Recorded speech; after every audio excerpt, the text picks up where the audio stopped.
औज़ुबिल्लाहि मिनश्शैतानिर्रजीम बिस्मिल्लाहिर्रहमानिर्रहीम। अस्सलामु अलैकुम, welcome to my YouTube channel. उम्मीद करता हूँ आप सब खैरियत से होंगे। आज हम पढ़ेंगे एक्सरसाइज नंबर 1.2 के बारे में। 1.2 के अंदर हम कुछ चीज़ें जो पढ़ेंगे उसके बारे में बात करते हैं। आज हम देखेंगे रेडिकल एक्सप्रेशन क्या होता है, लॉ ऑफ रेडिकल्स क्या हैं और लॉ ऑफ इंडिसेस क्या है। इसके अलावा हम देखेंगे सर्ट किसे कहते हैं और इसकी एप्लीकेशंस क्या हैं। और तीसरे नंबर पे हम देखेंगे कि नंबर को रैशनलाइज कैसे करते हैं और कब करते हैं। और यह क्वेश्चन नंबर 1 हम सॉल्व करेंगे एक्सरसाइज नंबर 1.2 का। तो क्वेश्चन नंबर 1 के अंदर हम सीखेंगे कि रैशनलाइजेशन का प्रोसीजर कैसे होता है, क्या प्रोसीजर है, कैसे सॉल्व करते हैं। तो चलिए शुरू करते हैं आज का लेक्चर। इससे पहले जिसने भी चैनल को सब्सक्राइब नहीं किया, जो चैनल पे न्यू है वो चैनल को सब्सक्राइब कर लें ताकि आने वाली तमाम वीडियोस आप तक बआसानी पहुंचती रहे। तो बात करते हैं रेडिकल एक्सप्रेशन की। अगर मैं आसान ज़ुबान में बताऊं आपको, आसान लफ्ज़ों में हम देखें तो रेडिकल एक्सप्रेशन कहते हैं एक ऐसा एक्सप्रेशन जो अंडर द रेडिकल साइन हो, यानी एक नंबर 2x ये रेडिकल के नीचे आ जाएगा तो इसे हम कहेंगे रेडिकल एक्सप्रेशन। ये हमारा क्या कहलाएगा, radical expression. Number under the radical sign हो तो उसे हम क्या नाम देते हैं, रेडिकल एक्सप्रेशन। तो उसने एक डेफिनेशन दी है, चलिए इसको पढ़ लेते हैं। और इसके बारे में एक दो बातें और, ये जो साइन है इसे हम कहते हैं रेडिकल साइन, और जो इसके नीचे नंबर लिखा हुआ है इसे हम कहते हैं रेडिकेंड। तो पढ़ते हैं डेफिनेशन। लिखा है जी, if n is positive integer greater than 1। n एक पॉजिटिव इंटीजर है। पॉजिटिव इंटीजर का मतलब है कि पॉजिटिव नंबर है, और नंबर आपको पता है इंटीजर में नेगेटिव नंबर्स भी होते हैं और पॉजिटिव नंबर भी होते हैं। तो यहाँ पे उसने क्या दिया कि n एक पॉजिटिव इंटीजर है और ग्रेटर देन 1 है। And a is a real number, और एक a है वो रियल नंबर है। Then any real number x such that x is equal to, यहाँ पे आप अगर देखें तो a की पावर रूट n, तो कहता है इसे हम कहेंगे nth रूट ऑफ a। ये जो लिखा हुआ है कुछ इस तरह,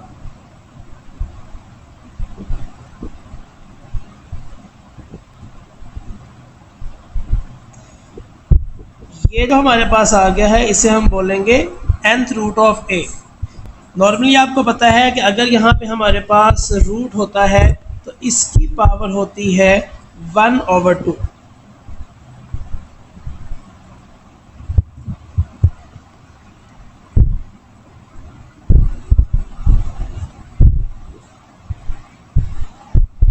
इसकी पावर 1/2 होती है। इसी तरह अगर रूट के ऊपर पावर यहाँ पे चेंज हो जाए, अगर यहाँ पे पावर आ जाए 3, तो यहाँ पे भी इसी तरह ही पावर 3 बन जाती है, और इसी तरह ही 4, 5 जो भी पावर यहाँ पे होगी वही पावर यहाँ पे 1/, की फॉर्म में आएगी। तो उसने कहा, कहता है जी, if n is a positive integer greater than 1, यानी कि ये जो n है इसकी वैल्यू ग्रेटर देन 1 होनी चाहिए, और हमें भी पता है। And a is a real number. Greater than 1 का मतलब यहाँ पे ये है कि पॉजिटिव नंबर होना चाहिए।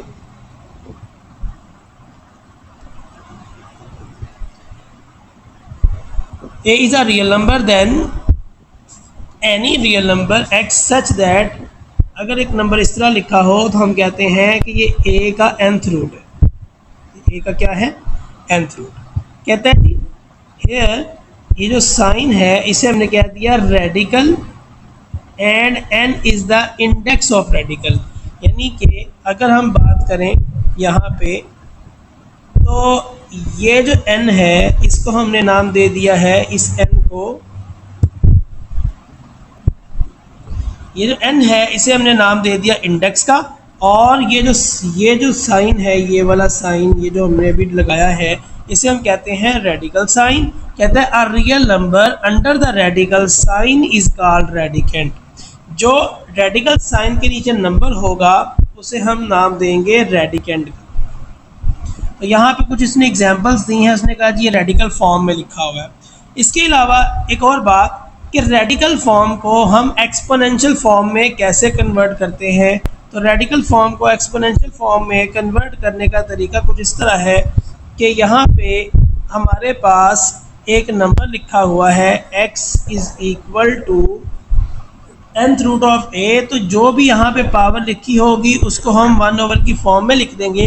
तो ये हमारा बन जाएगा एक्सपोनेंशियल फॉर्म।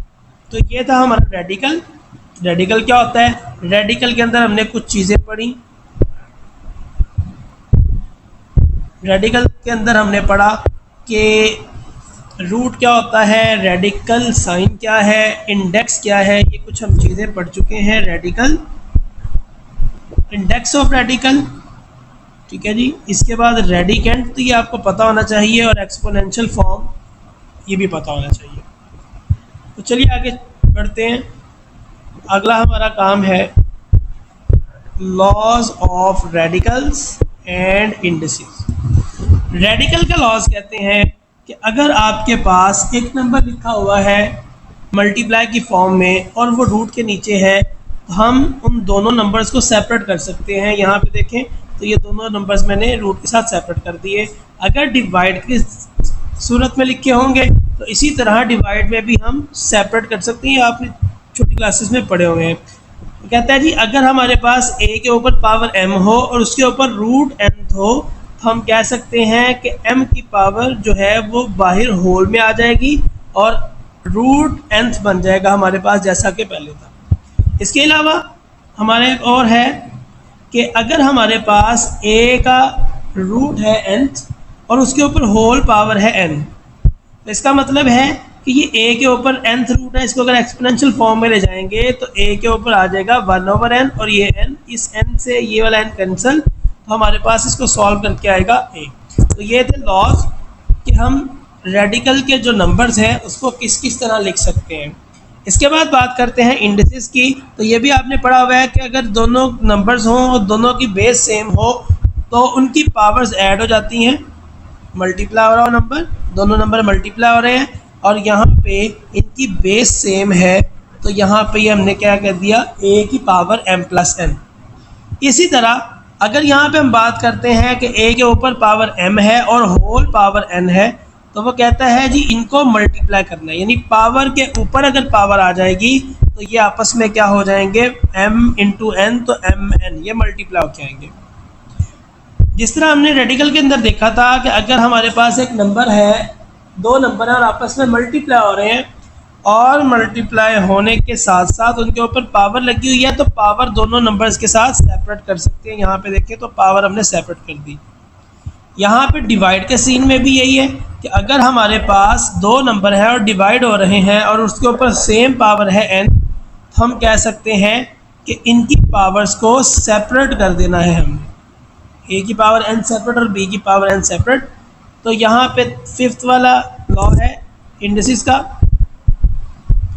जैसे हमने पहले देखा था कि बेस सेम होती थी, नंबर्स मल्टीप्लाई होते थे तो पावर को ऐड कर देते थे। अब यहाँ पे बेस तो सेम है मगर डिवाइड हो रहे हैं तो पावर्स क्या हो जाएंगी, सब्ट्रैक्ट। और एक और बात इंपॉर्टेंट, ये हम आगे जाके काफ़ी जगहों पे ये सारी चीज़ें यूज़ करते हैं, इसलिए मैं आपको भी बता रहा हूँ कि a की पावर 0 = 1 का मतलब है कि अगर हमारे पास कोई भी कांस्टेंट नंबर हो उसके ऊपर पावर 0 आ जाए तो वो 1 के बराबर होती है। तो ये थे कुछ हमारे लॉज। आगे बढ़ते हैं। ये कुछ एग्जांपल्स हैं, ये आप लोगों ने एग्जांपल्स खुद से सॉल्व करनी है। ये एग्जांपल्स तब सॉल्व होंगी जब हम क्वेश्चंस कर चुके होंगे। तो आगे हम बात करते हैं सर्ड की और इसकी एग्जाम एप्लीकेशंस की। सर्ड क्या चीज़ है, आसान सा कॉन्सेप्ट है, ये बच्चों को थोड़ा सा तंग करता है, मुश्किल लगता है। आपने एक बात याद रखनी है, उसने यहाँ पे लिखा हुआ है इर्रेशनल रेडिकल, यानी कि हमारे पास जो रेडिकल हो वो इर्रेशनल हो। हमें पता है कि इर्रेशनल नंबर क्या होता था, हम कहते थे रूट के नीचे पावर 5 आ जाए, रूट के नीचे पावर 2 आ जाए, रूट के नीचे पावर 3 आ जाए, ये सारे के सारे हमारे क्या थे, रेडिकल, हमारे ये सारे के सारे थे इर्रेशनल नंबर। अब उसने कहा इर्रेशनल रेडिकल हो विद रैशनल रेडिकेंड। अब ये बात समझने वाली है, रेडिकल जो है हमारे पास ये तो इर्रेशनल है, देखें ये सारे के सारे, ये भी इर्रेशनल, ये भी इर्रेशनल, ये भी इर्रेशनल, ये इर्रेशनल हो, मगर कहता है जो इसके नीचे ये नंबर लिखे हुए हैं ये रैशनल हो। तो इसका मतलब है, देखें हम अगर बात करते थे 2 3 4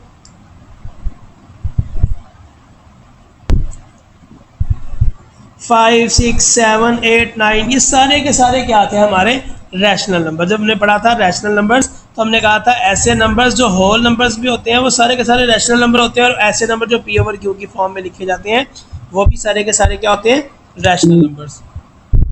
तो ये सारे के सारे रैशनल नंबर्स होते हैं। 2 3 4 5 6 7 ये सारे के सारे रैशनल नंबर हैं। अब वो कहता है कि हमने क्या करना है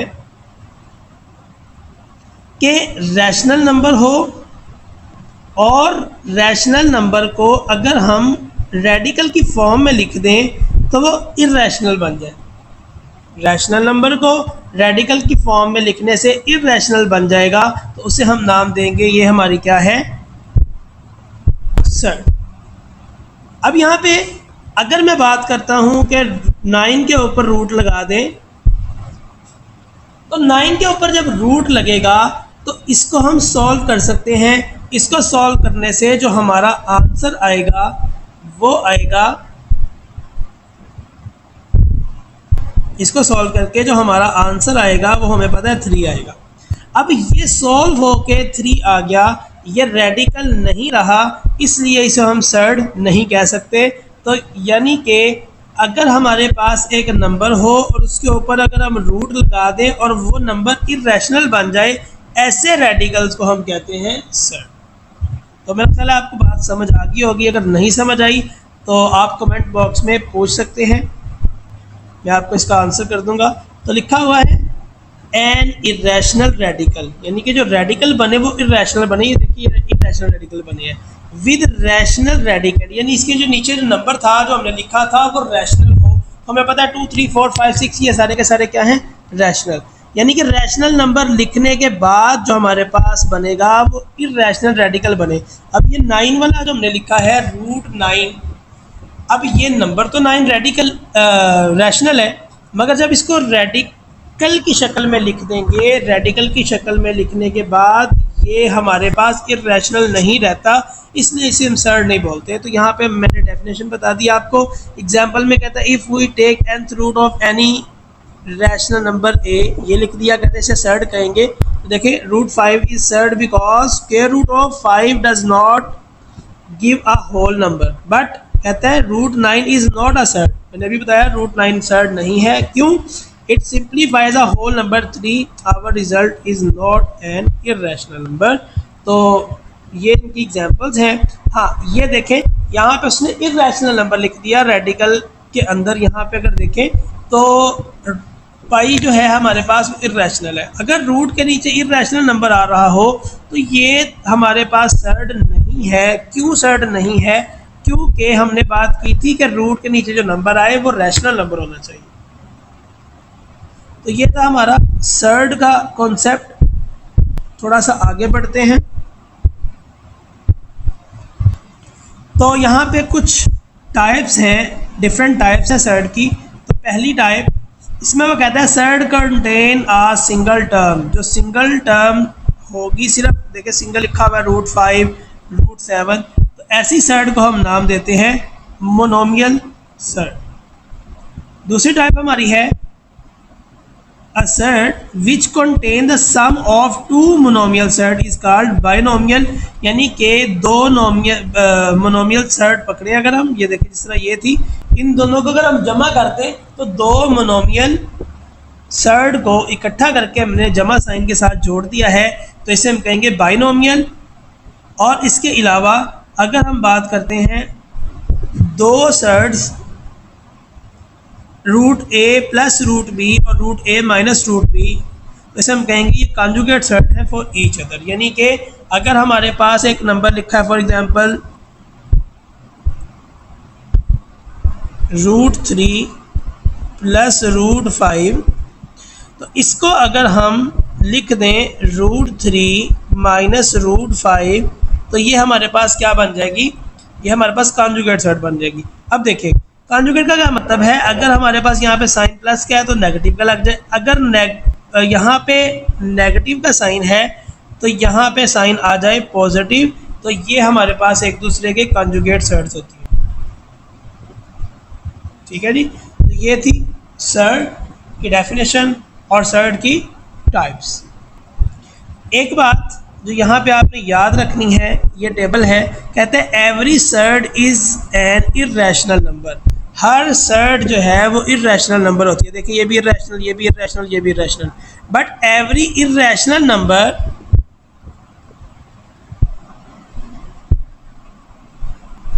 इज नॉट अ सर्ट। कहते हैं हर इर्रेशनल नंबर सर्ट नहीं होता। यानी ये देखें ये सारे इर्रेशनल नंबर जो हैं हर सर्ट जो है, यहाँ पे देखें ये 3 एग्जांपल यहाँ पे हमने लिखी, ये लिख दी।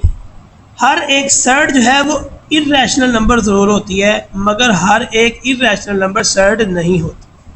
तो ये बात आपने याद रखनी है।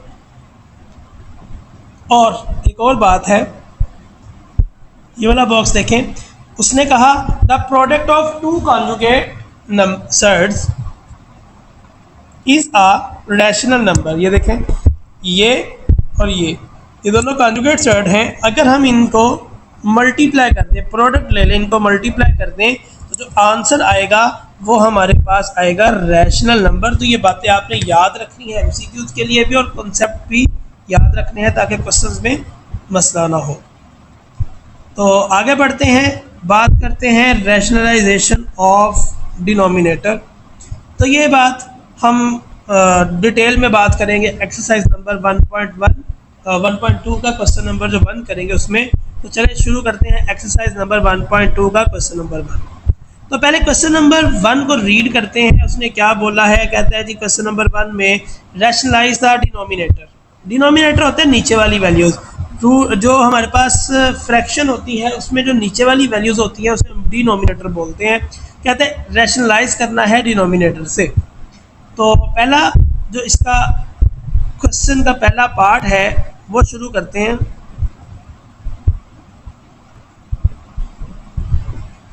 तो ये है हमारा पहला पार्ट।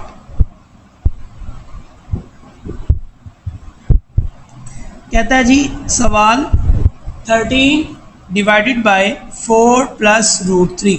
रैशनलाइज करने का तरीका ये होता है कि ये जो हमारे पास नीचे डिवाइड के अंदर नंबर है, इस नंबर का हमने कॉन्जुगेट लेना है। कॉन्जुगेट का मतलब होता है कि दरमियान में जो साइन है उसको चेंज करवा देना है। यहाँ पे लिखा हुआ है 4 प्लस √3, इसका साइन चेंज अगर हम करवाएंगे तो ये बन जाएगा 4 माइनस √3, जो कि ये लिखा हुआ है। तो हमने क्या करना है, साइन चेंज करवा के यानी कॉन्जुगेट लेके ऊपर और नीचे नंबर लिख देना है और मल्टीप्लाई करवाना है जो हमारा ओरिजिनल नंबर है। यहाँ पे देखें 13/4 प्लस √3 था। तो हमने क्या किया, हमने इसका कॉन्जुगेट लिया यानी साइन चेंज करवाया, ऊपर भी लिख दिया और नीचे भी लिख दिया। अब यहाँ पे देखें तो ऊपर वाले नंबर ऊपर मल्टीप्लाई हो रहे हैं, नीचे वाले नंबर नीचे मल्टीप्लाई हो रहे हैं। तो ऊपर वाले नंबर मैंने ऊपर मल्टीप्लाई करवा दिए और नीचे वाले नंबर अगर देखें तो यहाँ पे a प्लस बी और a माइनस बी लिखा हुआ है, a प्लस बी और a माइनस बी। तो फॉर्मूला कहता है अगर दो नंबर मल्टीप्लाई हो रहे हो और सेम नंबर हो बट साइन डिफरेंट हो, यानी देखें a प्लस बी की अगर मैं बात करूं तो यहाँ पे a माइनस बी की बात करूं, दोनों सेम नंबर्स हैं, दोनों में साइन डिफरेंट है, तो मैं कहूँगा कि दोनों का स्क्वायर बनेगा और दरमियान में क्या आएगा, माइनस। तो यहाँ पे देखें तो दोनों नंबर्स थे नीचे 4 प्लस √3 और 4 माइनस √3। तो मैंने क्या किया, फर्स्ट वाले नंबर का भी स्क्वायर माइनस सेकंड वाले नंबर का भी स्क्वायर।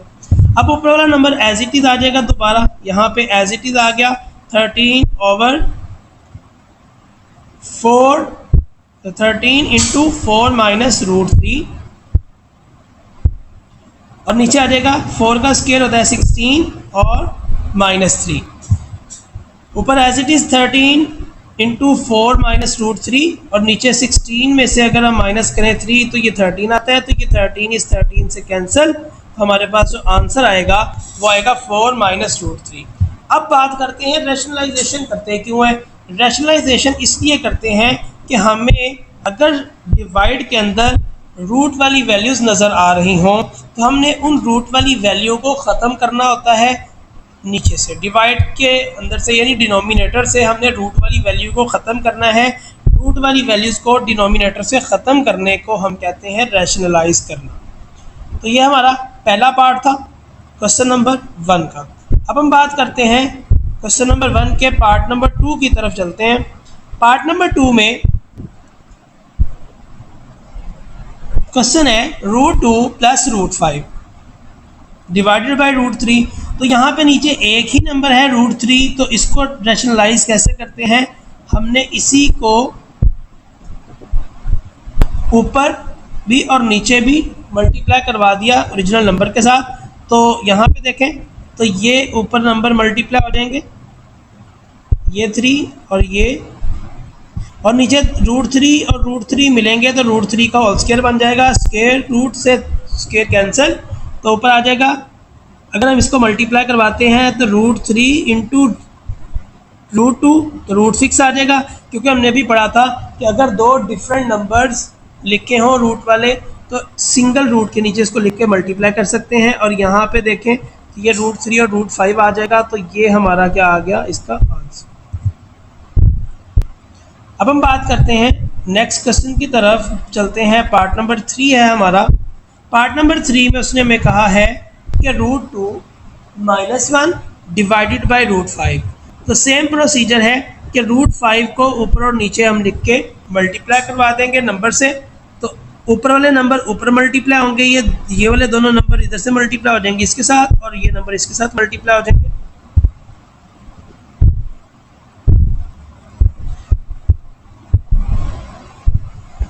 तो ये मल्टीप्लाई करके मैंने लिख दिए, और यहाँ पे नीचे आ जाएगा रूट 5 का होल स्क्वायर। अब ये स्क्वायर रूट इससे कैंसिल हो जाएगा, तो ऊपर आ जाएगा, यहाँ पे इन दोनों को मल्टीप्लाई करें रूट 5 इंटू रूट 2 तो आ जाएगा रूट 10, और ये इधर मल्टीप्लाई हो जाएगा तो आ जाएगा रूट 5 माइनस के साथ, और नीचे कैंसिल होकर 5 आ गया, तो ये हमारा आ गया इसका आंसर। नेक्स्ट पार्ट है हमारा पार्ट नंबर 4। तो देखें पार्ट नंबर 4 में ज़रा नंबरिंग गलत होगी, यहाँ पे देखें पार्ट नंबर 4 ये है हमारा, तो ये हमारा है पार्ट नंबर 4। तो पार्ट नंबर 4 को पहले सॉल्व करते हैं। पार्ट नंबर 4 कहता है 6 माइनस 4 रूट 2 और 6 प्लस 4 रूट 2 डिवाइड में। अब हमने क्या किया, रैशनलाइज करना है, तो नीचे वाला डिनोमिनेटर पकड़ा, हमने साइन चेंज करवा के इसको ऊपर और नीचे लिख के मल्टीप्लाई करवा दिया। अब ऊपर वाले नंबर ऊपर मल्टीप्लाई होंगे, नीचे वाले नंबर नीचे मल्टीप्लाई होंगे, तो ऊपर देखें 6 माइनस 4 रूट 2 और यहाँ पे भी 6 माइनस 4 रूट 2 है, तो इसका होल स्क्वायर हो जाएगा, जैसे a प्लस बी और a प्लस बी का होल स्क्वायर होता है। और नीचे देखें तो दोनों नंबर सेम हैं मगर साइन डिफरेंट है, तो साइन डिफरेंट होने की वजह से मैंने एक फॉर्मूला लगा दिया जो हमने पीछे पढ़ा था, a square minus b square.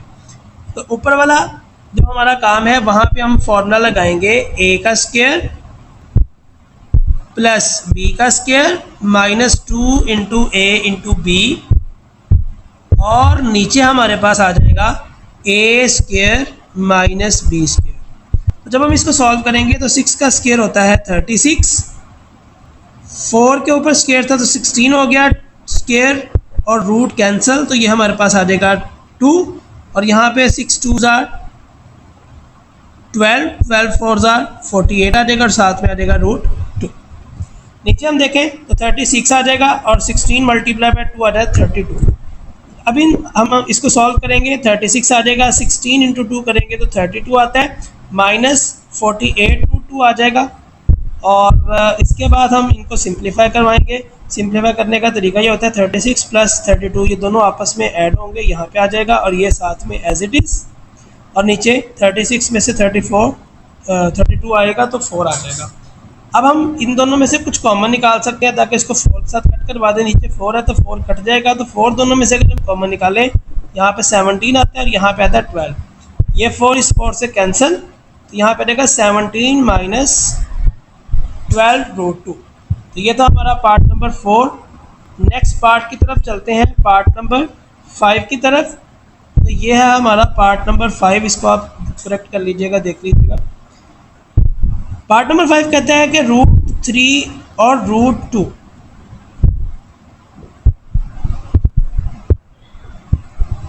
Divided by √3 plus √2। तो वही काम कि हमने रैशनलाइज करना है डिनोमिनेटर से। डिनोमिनेटर हमने साइन चेंज करवाया और मल्टीप्लाई करवा दिया। ऊपर वाले नंबर ऊपर मल्टीप्लाई होंगे, नीचे वाले नंबर नीचे मल्टीप्लाई होंगे। जब ऊपर वाले ऊपर मल्टीप्लाई करवाएंगे तो दोनों के साइन सेम है, नंबर्स भी सेम है, तो हम लिख देंगे a माइनस बी का होल स्क्वायर, और नीचे हमारे पास a प्लस बी है और a माइनस बी है, तो वही formula a square plus b square. तो अब हम इसको करेंगे सॉल्व। तो फॉर्मूला ओपन कर देंगे, यहाँ पे फॉर्मूला क्या है, a square plus b square. अब दरमियान में माइनस है तो हम यहाँ पे माइनस लगा देंगे, तो 2ab साथ में आ जाएगा। 3 का ये भी रूट 2 से कैंसिल तो 3 आ जाएगा, रूट कैंसिल तो 2 आ जाएगा, और ये मल्टीप्लाई सिर्फ रूट वाली वैल्यूज मल्टीप्लाई होती हैं, तो 2 as it is, 3 2s are 6, और नीचे 3 माइनस 2 हमारे पास आ जाता है 1, तो 3 प्लस 2 हमारे पास आता है 5 माइनस 2√6, और नीचे 1 है तो 1 लिखने की ज़रूरत नहीं है। तो ये हमारा आ गया क्वेश्चन नंबर 1 का पार्ट 5 का आंसर। आगे बढ़ते हैं, लास्ट पार्ट क्वेश्चन नंबर 1 का। तो क्वेश्चन नंबर 1 का लास्ट पार्ट है हमारे पास,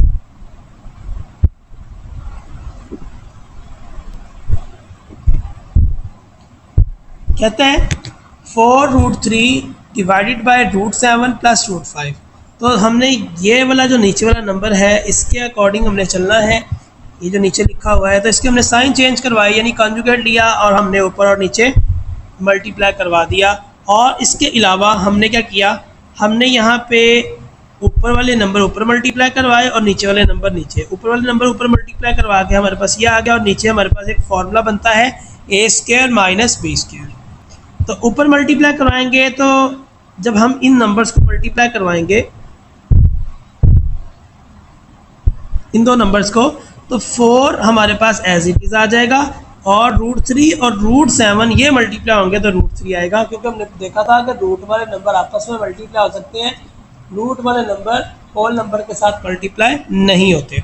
इसके बाद अगला नंबर है 4, √3 को हमने √5 से मल्टीप्लाई करवाया तो 4 एज इट इज़ आ गया, और 3 5s are √15 डिवाइडेड बाय, ये भी कैंसिल यहाँ पे, और ये स्क्वायर भी रूट से कैंसिल, तो हमारे पास आ जाएगा 7 माइनस 5।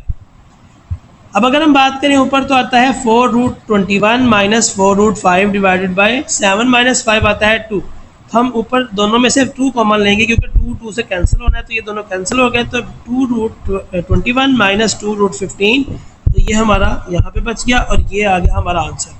अब हमने जितने भी अभी तक क्वेश्चन किए हैं उनमें से हमने डिवाइड में जितने भी रूट वाली वैल्यूज़ थी उनको हमने ख़त्म करवाया है। इसको ही कहते हैं रैशनलाइज करना। रैशनलाइज इसीलिए करते हैं ताकि नीचे डिवाइड में रूट वाली वैल्यू नजर ना आए। और दूसरी बात जो हमने सीखी थी, हमने कहा था कि दो जो नंबर्स हैं, दो जो सर्ड हैं, कौन से वाली, कॉन्जुगेट सर्ड। जैसे हमने कहा था ये एक सर्ड है और एक ये सर्ड है, यानी आपस में ये दोनों क्या है, कॉन्जुगेट सर्ड। जब हम कॉन्जुगेट सर्ड को मल्टीप्लाई करवाते थे, हमने बात की थी जो हमारे पास आएगा वो क्या आएगा,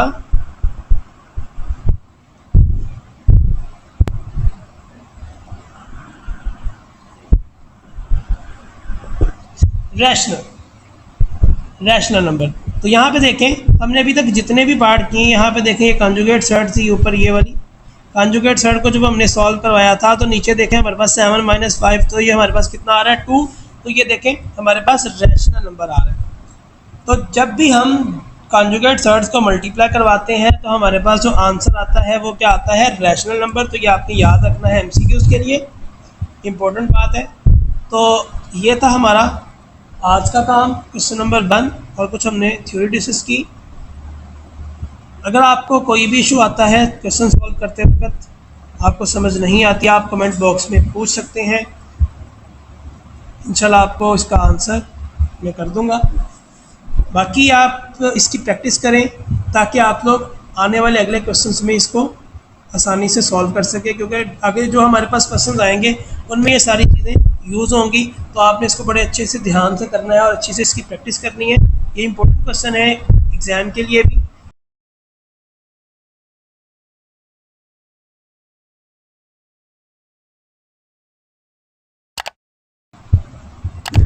ये था हमारा आज का काम। इंशाल्लाह मिलते हैं अगले लेक्चर में अगले सवाल के साथ।